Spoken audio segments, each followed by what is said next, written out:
Lord Liton के बाद दोस्तों लॉर्ड रिपन भारत में गवर्नर जनरल बनकर आए। लॉर्ड रिपन का दोस्तों भारत में जो कार्यकाल था वो 1880 ईस्वी से लेकर के 1884 ईस्वी तक इनका कार्यकाल था। यानी कि शासनकाल इनका कुल कितना था दोस्तों? कुल 4 वर्ष का था। तो चलिए दोस्तों हम लोग लॉर्ड लिटन के बाद लॉर्ड रिपन को पढ़ते हैं। लॉर्ड रिपन दोस्तों, लॉर्ड रिपन का कार्यकाल आपको बताइए 1880 से लेकर के 1884 ईस्वी तक। लॉर्ड रिपन का जन्म 1827 ईस्वी में लंदन में हुआ था दोस्तों। लॉर्ड रिपन का जो जन्म हुआ था 1827 ईस्वी में कहाँ हुआ था ना? लंदन में हुआ था। वह प्रारंभ से ही उदार व्यक्ति का था, उदार व्यक्तित्व का था। वह प्रारंभ से ही दोस्तों उदार व्यक्तित्व का था। यानी इनका स्वभाव जो था दोस्तों वो परोपकारी था। लॉर्ड रिपन के अनेक बातों की समानता लॉर्ड विलियम बेंटिंक से की जा सकती है।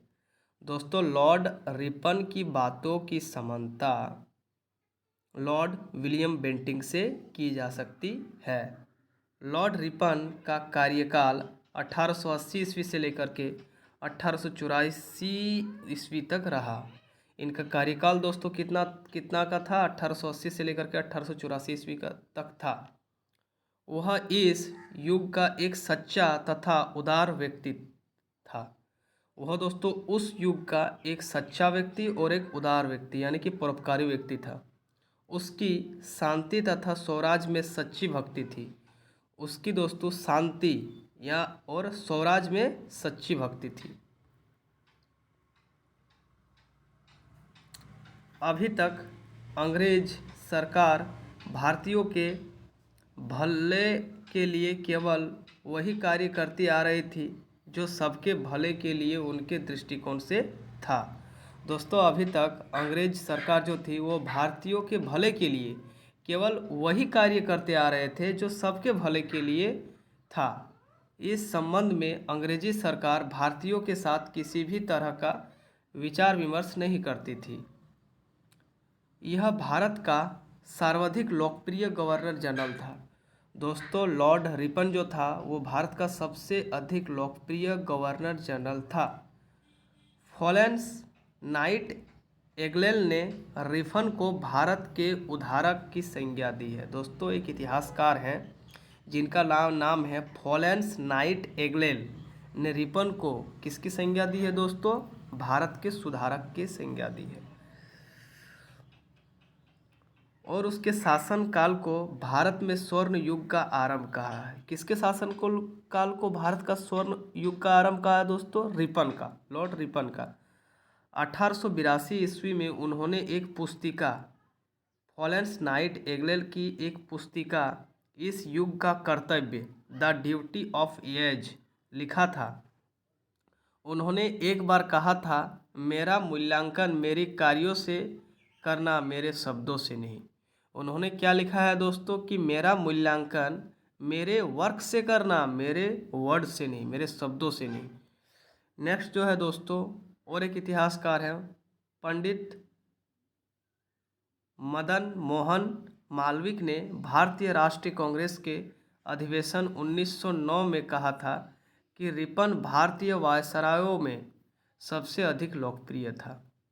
पंडित मदन मोहन मालविकी ने भारतीय राष्ट्रीय कांग्रेस के अधिवेशन 1909 ईस्वी में क्या कहा था दोस्तों? कि भारतीय वायसरायों में सबसे अधिक लोकप्रिय लॉर्ड रिपन था।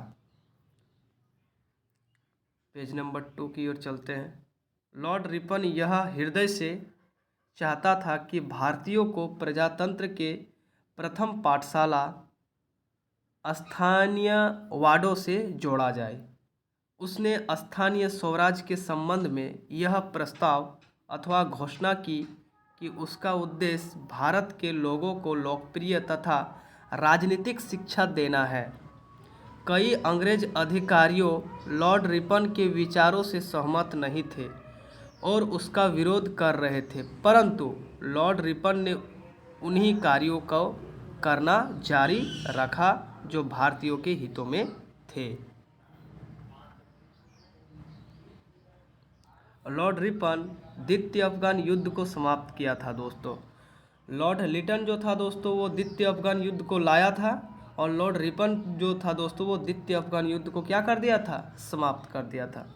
1882 में उसने भारतीय प्रेस अधिनियम को वापस ले लिया दोस्तों। भारतीय प्रेस अधिनियम को लागू किसने किया था, लॉर्ड लिटन ने। और भारतीय प्रेस अधिनियम को वापस कौन कौन ले लिया दोस्तों, लॉर्ड रिपन ने दोस्तों, कन्फ्यूज मत होइएगा। लॉर्ड लिटन के द्वारा यह अधिनियम लागू किया गया था कि जिसके अनुसार भारत के प्रमुख समाचार पत्रों अमृत बाजार, मार्कदंड आदि पर रोक लगा दी गई थी। उसने इस अधिनियम को वापस लेते हुए कहा कि एक स्वच्छ मानसिकता और स्वतंत्र विचार ही किसी भी देश की तरक्की का परिचारक होती है। देखिए दोस्तों इनका कितना अच्छा दृष्टिकोण था। सभी समाचार पत्रों जैसे कि अमृत बाजार, मार्कदंड आदि को लॉर्ड लिटन ने बंद करा दिया था दोस्तों। फिर लॉर्ड रिपन जब आए तो उनको फिर शुरू करवा दिए ये।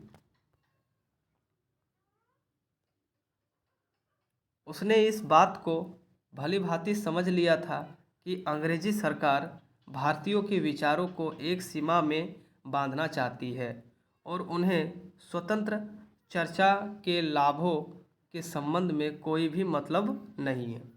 लॉर्ड रिपन के समय में भारतीयों का सिविल सर्विसेज में प्रवेश अत्यंत कठिन था दोस्तों।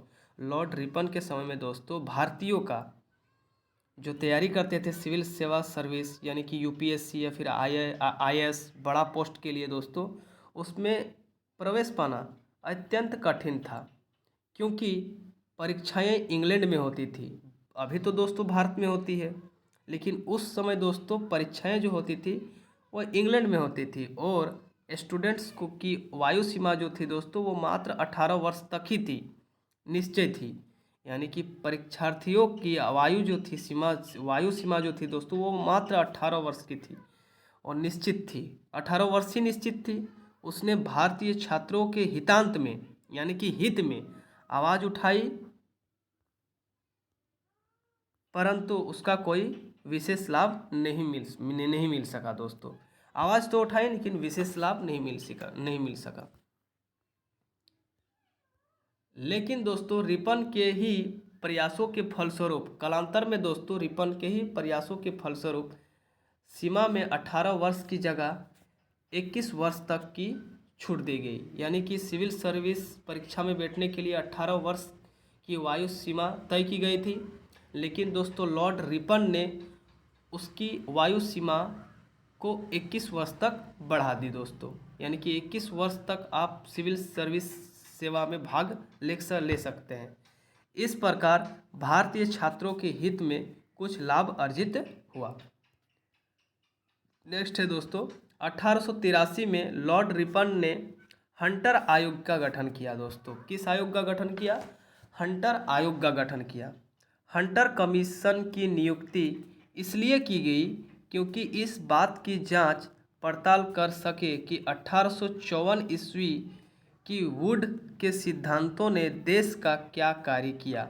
जो दोस्तों वुड स्पीच डिस्पैच आया था लॉर्ड डलहौजी के शासनकाल में 1854 में, उस टाइम वुड स्पीच में क्या क्या भारत में कार्य हुआ था, क्या क्या सुधार हुआ था, इसीलिए लॉर्ड रिपन ने दोस्तों हंटर आयोग की नियुक्ति की तथा उसके द्वारा किए गए सभी कार्यों की सिफारिशों की लिखित मांग की।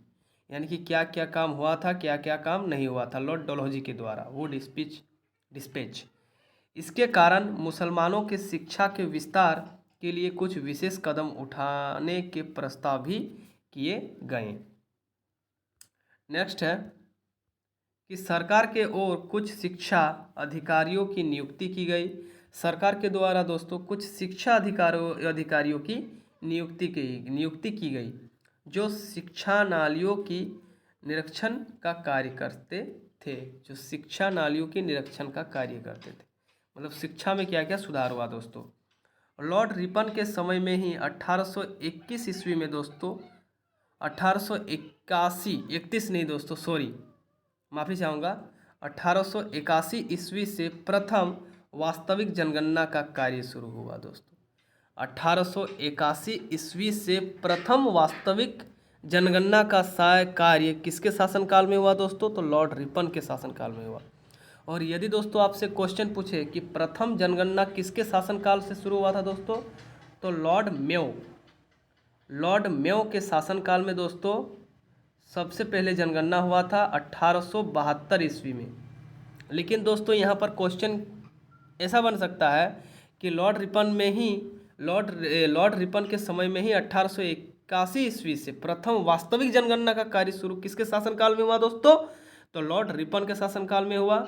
और प्रथम जनगणना किसके शासनकाल में हुआ दोस्तों? तो लॉर्ड मेयो के शासनकाल में हुआ। कब हुआ ना? 1872 में। और प्रथम वास्तविक जनगणना 1881 में किसके शासनकाल में? ना लॉर्ड रिपन के शासनकाल में दोस्तों। इसके लिए 1872 ईस्वी में लॉर्ड मेयो के समय में जनगणना हुई थी, यानी कि प्रथम जनगणना 1872 ईस्वी में लॉर्ड मेयो के शासनकाल में हुई थी। परंतु लॉर्ड रिपन के समय से ही प्रत्येक 10 वर्ष के अंतराल में जनगणना का कार्य नियमित समय और नियमित अंतराल पर किया जाने लगा। 1882 ईस्वी में उसने संपूर्ण भारत में नमक कर को कम कर दिया। 1882 ईस्वी में दोस्तों संपूर्ण भारत में नमक कर को कम कर दिया। उसका यह मानना था कि राजस्व कर में तब तक वृद्धि ना की जाए जब तक कि मूल्य में वृद्धि ना हो। बाद के समय में रिपन के इस कार्य को खत्म कर दिया दोस्तों। नमक में दोस्तों ये बंद कर दिए थे, लेकिन कालांतर में फिर दोस्तों कोई दूसरा गवर्नर जनरल आके और फिर नमक कर को लागू कर दिया था। नेक्स्ट है दोस्तों पेज नंबर 4। लॉर्ड रिपन के समय में ही 1881 ईस्वी में प्रथम फैक्ट्री अधिनियम पारित हुआ। दोस्तों प्रथम फैक्ट्री अधिनियम कब पारित हुआ? 1881 ईस्वी में। और किसके शासनकाल में दोस्तों? लॉर्ड रिपन के शासनकाल में। इस अधिनियम के अनुसार 7 वर्ष से कम उम्र के बच्चों को कारखानों में निषेध किया गया। यानी कि दोस्तों उस समय 7 वर्ष से कम उम्र के लड़के भी कारखाने में काम करते थे, उद्योग में काम करते थे। उसको दोस्तों बंद किसने करवाया? लॉर्ड रिपन ने बंद करवाया, ये कारखाना अधिनियम के द्वारा। कारखानों में कार्य करने के उचित दशाओं की व्यवस्था को भी बताने की व्यवस्था की गई। इसके साथ ही साथ महीने में 4 दिन की छुट्टी अनिवार्य की गई। दोस्तों जो अभी आपको संडे की छुट्टी जो मिलती है दोस्तों, सरकारी छुट्टी, ये भी दोस्तों अंग्रेज की ही देन है, यानी कि लॉर्ड रिपन का ही देन है कि दोस्तों सप्ताह में 1 दिन आपको छुट्टी मिलता है। नहीं आगे दोस्तों ये भी नहीं मिलता था।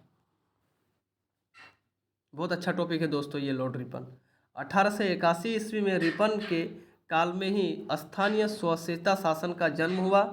रिपन के अनुसार प्रांतीय सरकारों के साथ संधियां स्थानीय स्वराज के प्रश्न की उपेक्षा नहीं होने चाहिए।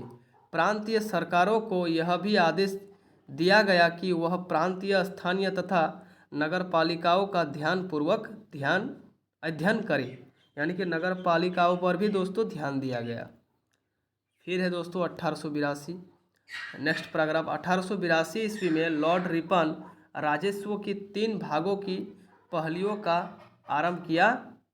साम्राज्यवादी विभक्ति तथा प्रांतीय मुद्दों में राजस्व का वर्गीकरण किया गया। साम्राज्य में प्राप्त आय को केंद्रीय सरकार हस्तांतरित किया जाना था। प्रांतों में अपने नियंत्रण में चलने वाली विभागों से प्राप्त समस्त आय मिलनी थी। लॉर्ड रिपन द्वारा किया गया एक और प्रमुख कार्य किया गया यह था कि मैसूर के राजा को 1881 ईस्वी में पुनः शासन कार्य सौंप दिया गया दोस्तों मैसूर का राजा जो टीपू सुल्तान था, जो दोस्तों चतुर्थ आंग्ल मैसूर युद्ध में उनका निधन हो गया था। फिर दोस्तों 1881 ईस्वी में लॉर्ड रिपन के शासनकाल में फिर से एक बार मैसूर के राजा को शासन कार्य सौंपा गया था, परंतु राजा के द्वारा अधिकारों के प्रयोग के संबंध में कुछ पाबंदियां लगा दी गई। शासन कार्य के पुनः प्राप्त होने पर यह निश्चय किया गया कि उस समय राज्य में जो कानून लागू था लागू थे वे सब के सब पूर्ववत रहेंगे। यानी कि जो कानून लागू था दोस्तों उस समय वही कार्य रहेंगे। सरकार की पद्धति में राजा गवर्नर जनरल के परामर्श के बिना कोई वास्तविक परिवर्तन नहीं कर सकता था। यानी कि दोस्तों राजा कोई भी डिसीजन लेगा तो उसको गवर्नर जनरल का परामर्श लेना अनिवार्य था। लॉर्ड रिपन के समय में 1883 ईस्वी में अकाल संहिता का गठन किया गया था दोस्तों। लॉर्ड लिटन के समय में दोस्तों अकाल आया था, लेकिन वो अकाल के लिए कुछ विशेष कार्य नहीं कर पाए थे, असफल रहे थे। लेकिन दोस्तों लॉर्ड लिटन के समय में, लेकिन दोस्तों लॉर्ड रिपन जब आए तो उसने अकाल संहिता का गठन किया। कब? 1883 ईस्वी में। बोलने में मिस्टेक थोड़ा दोस्तों हो सकता है, इसके लिए मैं माफ़ी चाहूँगा, लेकिन आप लोग देख लीजिएगा। जो कि लॉर्ड लिटन के समय में हुए अकाल के समक्षात्मक रिपोर्ट प्रस्तुत करेगा। यानी कि उसके शासनकाल में कितना आदमी मर गए थे और क्या क्या उस टाइम हुआ था दोस्तों, सबका रिपोर्ट प्रस्तुत करने के लिए बोल रहे हैं लॉर्ड रिपन। इसने एक अत्यंत ही महत्वपूर्ण कार्य यह भी किया कि नगरों में नगर पालिका की व्यवस्था की। दोस्तों नगरों में जो नगर पालिका देखी जा सकती है दोस्तों, ये इन्हीं का देन है। नेक्स्ट जो है दोस्तों वह है लॉर्ड रिपन के समय में 1854 ईस्वी में इल्बर्ट बिल विवाद हुआ। इल्बर्ट बिल विधेयक के कारण ही लॉर्ड रिपन ने कार्यकाल समाप्त होने से पूर्व ही त्यागपत्र दे दिया दोस्तों। लॉर्ड रिपन दोस्तों, ये इल्बर्ट बिल क्या है दोस्तों कि इल्बर्ट बिल विधेयक के कारण ही लॉर्ड रिपन ने कार्यकाल समाप्त होने से पूर्व, मतलब 4 साल का दोस्तों गवर्नर जनरल का कार्यकाल होता था, लेकिन 4 साल कंप्लीट होने के पूर्व ही लॉर्ड रिपन ने अपना त्यागपत्र दे दिया। इसी को दोस्तों इल्बर्ट बिल विवाद बोला जाता है। इल्बर्ट भारत सरकार का विधि सदस्य था। उसने यूरोपियन लोगों पर मुकदमा चलाने जाने तथा उनके सुनवाई के संबंध में देश के कानून में परिवर्तन करना चाहा। इल्बर्ट दोस्तों भारत सरकार का विधि सदस्य था। उसने यूरोपियन लोगों पर मुकदमा चलाए जाने तथा उनके सुनवाई के संबंध में देश के कानून में परिवर्तन करना चाहा, इसीलिए इसको इल्बर्ट बिल विवाद बोला गया दोस्तों। इस बिल विधेयक के अनुसार भारत सरकार ने जातिगत भेद के कारण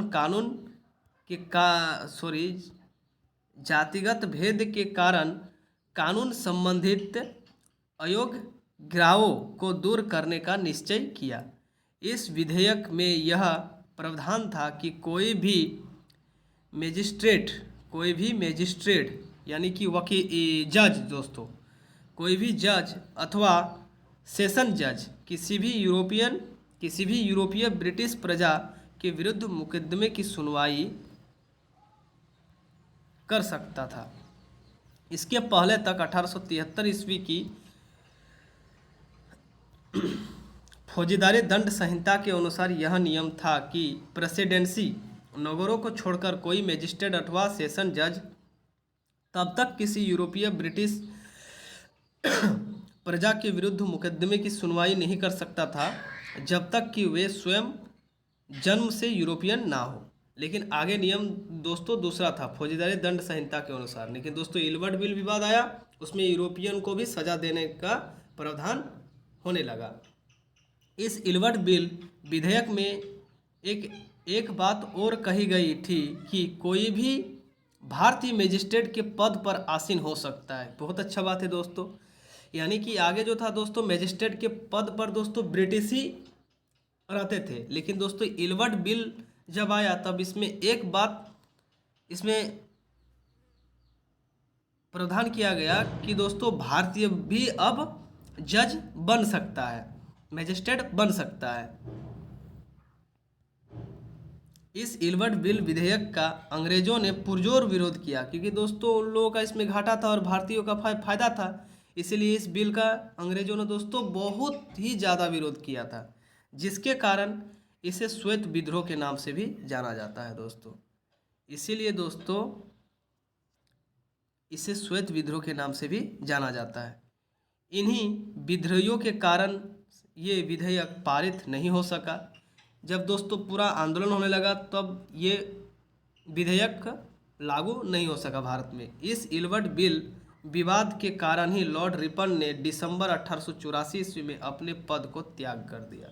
दोस्तों, लॉर्ड रिपन भारतीयों के लिए बहुत ही अच्छे थे, भारतीयों के बारे में ही ये सोचते थे। लॉर्ड लिटन जैसा नहीं कि दोस्तों यहाँ पर अकाल हुआ, भारत में अकाल पड़ा और दोस्तों दिल्ली दरबार में वहाँ पर जाके वो मदहोश थे, ऐसा नहीं। ये भारतीयों के बारे में सोचते थे थोड़ा। इसीलिए दोस्तों जब इलवर्ट बिल विवाद जब पारित नहीं हुआ तो दिसंबर 1884 ईस्वी में दोस्तों ये अपना त्यागपत्र दे दिया। उस समय जनता की ओर से अत्यंत सौहार्द तथा प्रेम का निरंतर प्रदर्शन हुआ। दोस्तों, भारतीयों जो थे दोस्तों वो लॉर्ड रिपन को बहुत अच्छे मानते थे, क्योंकि भारतीयों के हित में वो काम करते थे, इसलिए भारतीय भी उनको मानते थे। रिपन की बंधी मतलब जब उनका रथ निकला दोस्तों, अपने रास्ते से निकली, तब कई मंदिरों के समीप उसके बंधी को रुकाकर ब्राह्मणों तथा पुजारियों ने उसे आशीर्वाद दिया तथा उसके मस्तिष्क पर कुमकुम जो होता है दोस्तों, कुमकुम तथा चावल लगाए। उन्होंने उसे चांदी का ट्रे भेंट की जिससे नारियल रखा था। पंडितों ने दोस्तों लॉर्ड रिपन को एक चांदी का ट्रे भेंट किया और उस पर नारियल रखा था। दोस्तों, इतना भारतीय उनसे प्यार करते थे, सोच सकते हैं। लॉ पेज नंबर दोस्तों 7, लॉर्ड रिपन का मूल्यांकन दोस्तों या निष्कर्ष जो कह सकते हैं आप।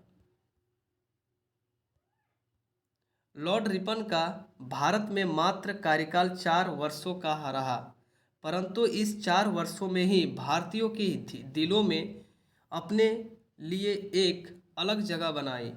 उसने भारतीयों के हित के लिए अनेक कार्य किए। लॉर्ड रिपन के संबंध में कहा गया कि लॉर्ड रिपन का वायसराय काल मात्र 4 वर्षों तक रहा।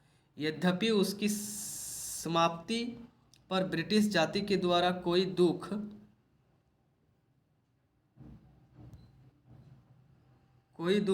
प्रकट ना किया गया,